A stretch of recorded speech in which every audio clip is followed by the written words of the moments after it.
Thokozani emakhaya ngiyanibingelela nibingelela ugogo Mahlase lona. Ngithi ake ngibuye namhlanje sibambe lamaphupha ahamba ngesimo secala. Uma kuwukuthi uyaziphupha, uziphupha kuwukuthi uqula icala enkantolo, lokhu abakubiza ngokuthi court case.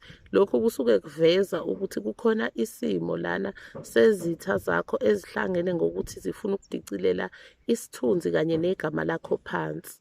Uma kuwukuthi uziphupha-ke lana uboshiwe usejele udonsa kanzima, lokhu kusuke kubika ukuthi kukhona abantu abakubophile ngesimo somoya. Uboshwe ngemithi noma uboshwe ngezenzo, kodwa izinto zakho zempumelelo ziboshiwe, awukhona ukuya phambili, uboshwe ngokomoya. Udinga ukuthi usukume ulungise lesi simo.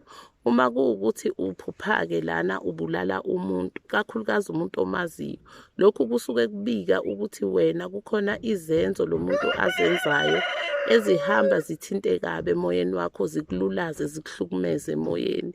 Ingakho kuba nolaka emoyeni wakho ukuze kufinyelele lapho ebulawa khona.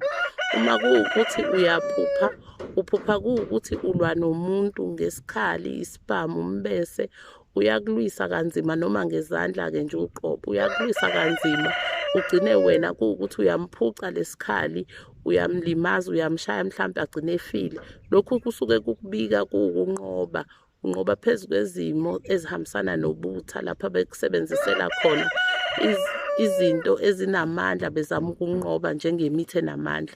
Uma kuwukuthi uphupha-ke kuwukuthi bayakudubula noma bayakugwaza noma bakujaha ngombese, qaphela-ke lapho kusuke kubika ukuthi kukhona izitha ezisebenzisa imithi enamandla ezizama ukuthi-ke zikudicilele phansi ngesimo sakho.